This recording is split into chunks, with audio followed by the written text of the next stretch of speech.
When you understand that consciousness is eternal, that the past, the future, the present are all wrapped up in eternal awareness, that consciousness is part of the eternal now, therefore the past and the future are also part of that eternal now moment.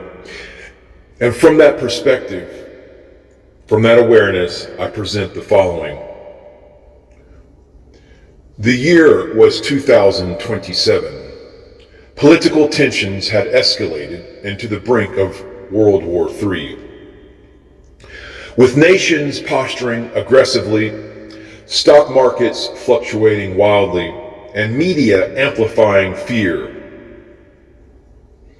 Satellite arrays under the guise of the Stargate AI infrastructure were increasingly influencing public perception, subtly manipulating cognition and emotions on a global scale. Amid this turmoil, rumors of the Annunaki return began circulating, not in scholarly texts, but viral streams, conspiracy forums, and mainstream sensationalist news. Humanity's collective fear intensified, forming a psychic field ripe for exploitation by parasitic and archonic forces. Now, inside the hidden Aumbonda Ashram, the initiates convened. Elra, Kalin, Torin, and a few senior apprentices. The room hummed with crystal resonance and solar alignment arrays. Kalin addressed the group. This is the moment the Christos Protocol was designed for. Humanity is teetering on the edge of surrender, looking outward for saviors, giving power away, and if we fail, the coming Black Age will accelerate. If we succeed, we stabilize consciousness and guide humanity toward sovereignty. They deployed the protocol in 3 coordinated layers: local resonance anchoring, area projected harmonic fields into major population centers using subtle crystal and light arrays, stabilizing mass consciousness and preventing fear amplification. Neural pattern intervention. Torin focused on symbolic media content, dreams, and viral messaging, subtly reshaping subconscious interpretations of the Annunaki. Narrative to reframe external savior myths into internal awakening opportunities. AI neural feedback. Kalin interfaced with the orbiting Stargate AI arrays through meditation and quantum resonance, creating non-invasive counter-frequencies that reduced parasitic amplification of fear, aggression, and obsession with external authorities. As chaos and rumors spread, small communities began making unexpectedly wise decisions, avoiding panic and acting with cooperation rather than fear. Citizens reported dreams of guiding lights, solar symbols, and ancestral figures, experiences designed by the Christos Protocol to activate latent awareness. Certain media streams appeared to glitch, repeating harmonic patterns, subtle enough to influence perception without anyone realizing the source. Even governments noticed unusual levels of stability in critical decisions, attributing it to chance, but the initiates knew it was resonance in action. A viral video of a massive anomalous object appearing near Saturn sparked global panic. The media hyped it as the Anunnaki returning to claim dominion over humanity. Area projected clarity waves, turning fear into curiosity.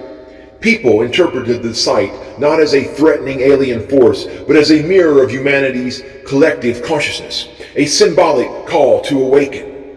Torin reinforced the narrative through subtle dream insertion. Humans unconsciously experienced inner trials of courage, self-sovereignty, and discernment. Kalin stabilized resonant nodes around key decision makers, preventing manipulation from AI-driven media and archonic influence. The Anunnaki return became less a cosmic threat and more a catalyst for awakening, exactly as the ashram attended. Now the Christos Protocol in full force was something like this. Through this coordinated intervention, the Christos Protocol revealed its power. Humanity's fear became a tool, transformed into collective resilience and intuitive insight. Latent DNA and resonance pathways were activated subtly, preparing ordinary humans for inner sovereignty and higher perception. Even in the face of global panic, the initiates stabilized the timeline, preventing escalation into full-scale war or total societal collapse. Kalin summarized in a meditation session, "The world will always create shadows to distract consciousness, but by aligning frequency, stabilizing perception, and fostering internal sovereignty, we turn the illusion of threat into the awakening of self. The Annunaki, the AI, the wars, they are all tests. Humanity rises through these trials, not through surrender. Humanity rises through its trials and not through surrender." Now, the viral panic subsided.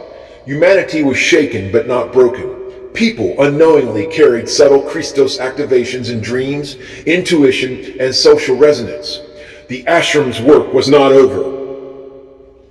Future crises, whether archonic resurgences, technological collapses, or interstellar interference, would require even more coordinated resonance mastery. Humanity's journey toward full Christos awakening would continue, guided by Aumbonda's invisible mentorship network. The next generation of initiates would inherit a world where subtle gnosis had already been seeded, allowing them to act with wisdom in the coming Black Age and beyond. And finally, the voice of Aumbonda echoed throughout the grid. Every shadow that fails, or rather it echoed like this, every shadow that falls is an invitation, every panic is a portal, and every human mind is the final frontier. Namaste, namaskaram.